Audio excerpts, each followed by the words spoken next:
आज काफ़ी दिनों बाद वीडियो आ रही है तो माफ़ी चाहते हैं क्योंकि मोबाइल मेरा थोड़ा सा ख़राब हो गया था। इसलिए अभी मैंने इसको वर्क में दिया हुआ था तो बन गया है, और अब मैं जैसे ही मोबाइल में मुझे मिला है बना हुआ है तो मैं अभी इस वीडियो बना रहा हूँ। तो सॉरी दोस्तों, माफ़ी चाहता हूँ। अब कंटिन्यू वीडियो रहेंगी।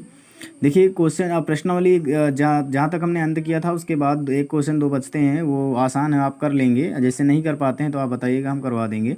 अब हम 1.3 एक्सरसाइज लेते हैं जिसमें क्वेश्चन कह रहा है पहला कि सिद्ध कीजिए, प्रश्न नंबर 1 है इसका, कि सिद्ध कीजिए कि √5 एक अपरिमेय संख्या है। तो दोस्तों अपरिमेय संख्याएं क्या होती हैं, आपको अपरिमेय संख्याएं क्या होती हैं जिनको हम P/Q के रूप में व्यक्त नहीं कर सकते। अर्थात हम कह सकते हैं कि अपरिमेय संख्याएं वो होती हैं जिनको हम P/Q के रूप में व्यक्त नहीं कर सकते। अर्थात P/Q के रूप में व्यक्त नहीं कर सकते उसको कहते हैं अपरिमेय संख्याएं, और जिनको हम P/Q के रूप में व्यक्त कर सकते हैं उनको हम कहते हैं परिमेय संख्याएं। जैसे कि बात करें कि 1/2 आपकी परिमेय संख्या हो गई, यानी इसको भाग देने पर पूरा पूरा भाग चला जाए। दोस्तों अगर उसको हम P/Q के रूप में व्यक्त करें और भाग देने पर पूरा पूरा भाग चला जाए तो उसको हम कहते हैं परिमेय संख्याएं, और जिनका पूरा पूरा भाग नहीं जाता है उनको कहते हैं अपरिमेय संख्याएं। ठीक है दोस्तों, तो सबसे पहले हम इस क्वेश्चन को समझेंगे। सिद्ध कीजिए कि √5 एक अपरिमेय संख्या है। तो सबसे पहले हम मानेंगे कि माना √5 को हम P/Q के बराबर लिख सकते हैं, या कह सकते हैं कि एक परिमेय संख्या है। हमने बताया था कि एक परिमेय संख्या को P/Q के रूप में व्यक्त कर सकते हैं दोस्तों। तो अब हम बात करते हैं कि जहाँ पर P और Q क्या है, पूर्णांक हैं। यहाँ लिख देंगे कि जहाँ P/Q क्या है, पूर्णांक हैं। क्या है दोस्तों, पूर्णांक हैं। पूर्णांक हैं क्योंकि देखो यहाँ पर जहाँ पर आपका P तो जीरो हो सकता है, P तो 0 हो सकता है, लेकिन Q का मान कभी भी 0 के बराबर नहीं हो सकता है दोस्तों। ठीक है, तो हम कह सकते हैं कि Q का मान हमेशा 1 से बड़ा ही आएगा। और बात करें तो P का मान 0 हो सकता है लेकिन Q का मान हमेशा 1 से, यानी 0 से बड़ा, यानी 1 से बड़ा ही आएगा। तो हम इसी समीकरण को यूज करते हुए क्वेश्चन करेंगे √5 = P/Q। क्या करेंगे, दोनों पक्षों का, ध्यान से समझिएगा, दोनों पक्षों का वर्ग करने पर दोस्तों, क्या करने पर, वर्ग करने पर दोस्तों, वर्ग करने पर। तो जैसे हम √5 का वर्ग करेंगे तो इधर भी वर्ग होगा, तो P/Q का होल वर्ग होगा दोस्तों। तो √5 का वर्ग बराबर किसके हो जाएगा, P² के। क्योंकि जब भी पावर ऐसी लगी होती है, क्योंकि यहाँ पर एक सूत्र यूज होता है कि m/n की पावर, यदि कुछ भी लिखा हुआ है या n लिखा या t लिखा हुआ है तो इसको हम घातांक के नियम से m/n लिख सकते हैं दोस्तों। तो उसी प्रकार इसको हम P²/Q² के रूप में लिख सकते हैं।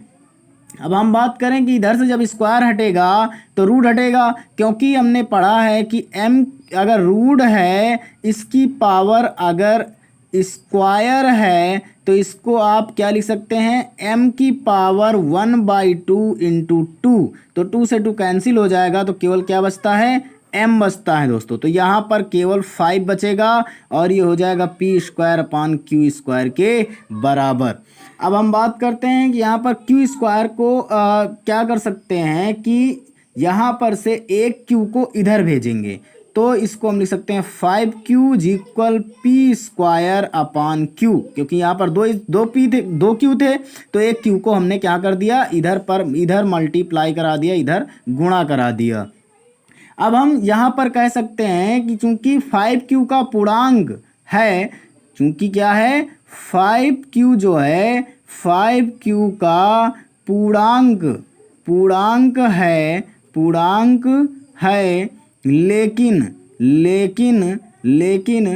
P²/Q में कोई उभयनिष्ठ गुणनखंड नहीं है, कोई उभय निष्ठ निष्ठ गुणनखंड गुणनखंड गुणनखंड नहीं है दोस्तों।